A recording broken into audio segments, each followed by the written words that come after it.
Ngayong araw nga ay pinuntahan natin ng isa sa pinakamasarap na Ilocos empanada dito sa may Barangay Comembo. At guys, kakaiba nga yung empanada nila dito na ang lahok na sahog ay batak longganisa na may shredded papaya at cheese, tapos sasabayan mo pa ng sarili nilang version na suka. Ay talaga naman. Meron din sila ditong kakaibang nachos na siguro ngayon nyo lang din matitikman. Imbis na chips yung gamit, dito ay rice dough. O diba? Napaka-unique nun. At dito lamang yan sa Tito Tars Ilocos Empanada na malolocate nyo lang sa 7148 Lanzones Street, Barangay Comembo, Taguig City. Halos tapat lang to ng Comembo Elementary School. Open sila dito ng 9 AM to 3 AM everyday yan. Meron sila ditong malawak na dining area na talaga naman mapipil mo yung pagkain ng mainit na empanada. At alam nyo ba, nagsimula yung business nila noong pandemya days. Dahil uso yung online non sa kadailanan, di makalabas yung mga tao, mas pinili na lang nilang magpa-deliver. Nagsimula sa pailan-ilan order dahil sinamahan ng sipag at tiyaga. Ngayon, may sarili na silang pwesto na malolocate nyo lang sa Comembo. At dito nga in-order natin yung pinagmamalaki nilang empanada.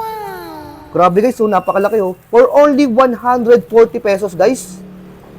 Meron tong shredded papaya, batak longganisa, double egg.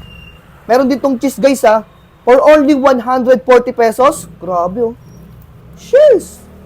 At nag-add din tayo dyan ng empanachos nila for only 120 pesos. Grabe guys, so napaka-generous ang servings. Meron special sauce, cheese. Meron din tong kamatis. Grabe guys, so for only 120 pesos ha. Napaka-unique guys. Ang ginamit nila dito is rice dough.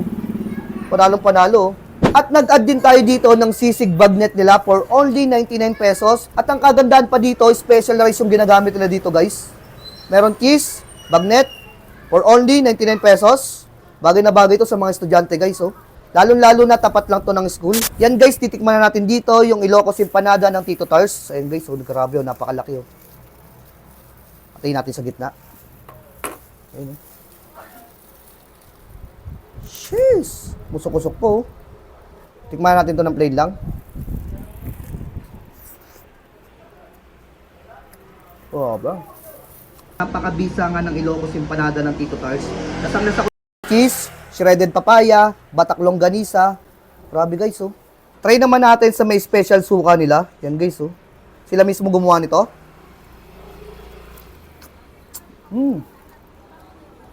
Grabe. Ang sarap ng suka nila guys. Meron siyang tamis, anghang. Tapos napakalasa guys. Panalong panalo at bagay na bagay talaga din sa may Ilocos empanada nila. At yung sunod natin titikman dito, itong empanachos nila for only 120 pesos. Grabe guys, so napaka-cheesy. Talaga namang mapapa-yes, kasi sarap. Ayun.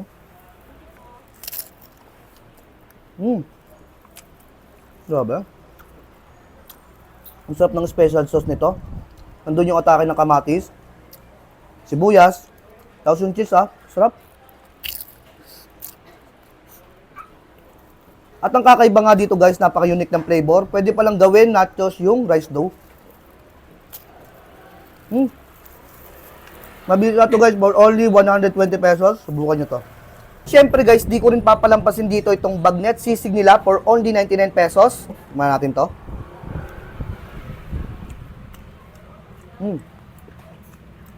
Sarap ng pagka-marinate ng sisig nila dito guys. Tingnan natin yung rice nila. Grabe. Meron tong ano, yung rice nila. Meron tong ano chicken oil. May kalentulad. Sarap. For only 99 pesos guys, try nyo rin to. Panalong panalo. At yung next natin titikman dito, itong panghimagas nila na Nutella Taiyaki for only 100 pesos guys. Tingnan natin to. May design po. Grabe. Meron siyang Nutella sa loob. Sabi ito guys. Gusto talaga panghimagas. At ito na nga guys, meron ditong bago sa may Tito Tars, itong Nutella Coffee Jelly for only 69 pesos.